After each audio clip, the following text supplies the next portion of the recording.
স্বাগতম ফেট অ্যান্ড মেমোরিসে, যেখানে আমরা গল্প বলি, হৃদয়ের কথা শুনি আর ভাগ করে নেই জীবনের না বলা অধ্যায়।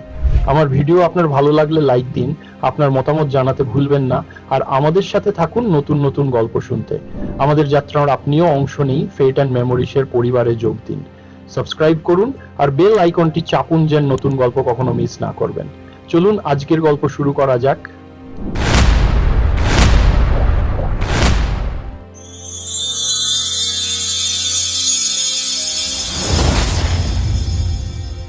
প্রাচীন ভারতের ২৩তম তীর্থঙ্কর পার্শ্বনাথের আধ্যাত্মিক উত্তরসূরি ছিলেন মহাবীর।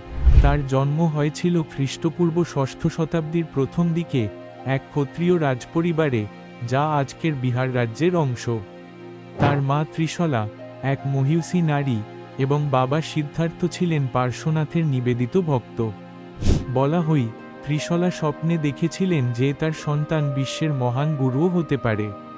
মহাবীর প্রায় ৩০ বছর বয়সে একটি গুরুত্বপূর্ণ সিদ্ধান্ত নেন। তিনি সবকিছু ত্যাগ করে গৃহত্যাগ করেন, রাজকীয় জাঁকজমক, পরিবার আর পৃথিবীর সবকিছু ছেড়ে আধ্যাত্মিক মুক্তির পথে পা বাড়ান। তিনি কঠোর তপস্যা, ধ্যান এবং শৃঙ্খলার পথে চলেন। ১২.৫ বছর ধরে নির্জন বন, পাহাড় এবং গুহায় কষ্টের সাথে জীবনযাপন করেন।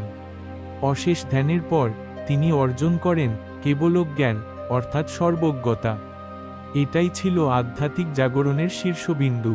এই মুহূর্তে মহাবীর বুঝতে পারেন জীবনের সত্যিকারের অর্থ কী এবং কিভাবে আত্মার মুক্তি সম্ভব। মহাবীর শিখিয়েছেন ৫টি মূল নীতির কথা, যা জৈন ধর্মের ভিত্তি স্থাপন করেছে। এগুলো হলো: ১. অহিংসা, অহিংসা, সমস্ত জীবের প্রতি সহানুভূতি, কোনো প্রকার হিংসা না করা। ২. সত্য, সত্য, সত্য কথা বলা, সত্যের পথে চলা।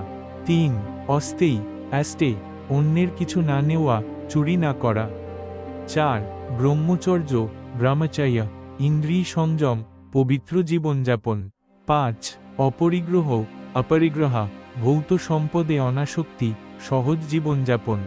মহাবীরের শিক্ষা কেবল কথা দিয়ে শেষ হয়নি। তার প্রধান শিষ্য ইন্দ্রভূতি গৌতম সেই শিক্ষাগুলো জৈন আগম নামে পরিচিত পবিত্র গ্রন্থে লিপিবদ্ধ করেন। তিনি শিক্ষা দিয়েছিলেন অনেকান্তবাদ, অর্থাৎ সত্যের বিভিন্ন দিক থাকতে পারে, এবং স্যাদবাদ ও নৈবাদ এর মাধ্যমে জীবনের জটিলতা বোঝার পথ দেখিয়েছেন। ৩০ বছর ধরে ধর্মপ্রচার করার পর খ্রিস্টপূর্ব ষষ্ঠ শতাব্দীতেই মহাবীর মোক্ষলাভ করেন। তার শিক্ষা আজও আমাদের জীবনকে আধ্যাত্মিক দিশা দেয়। মহাবীরের উত্তরাধিকার হল অহিংসা, সত্য এবং আত্মার মুক্তির পথ।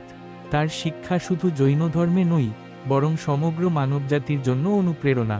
মহাবীরের পথ অনুসরণ কর, শান্তি, সত্য ও মুক্তির দিকে এগিয়ে চলো।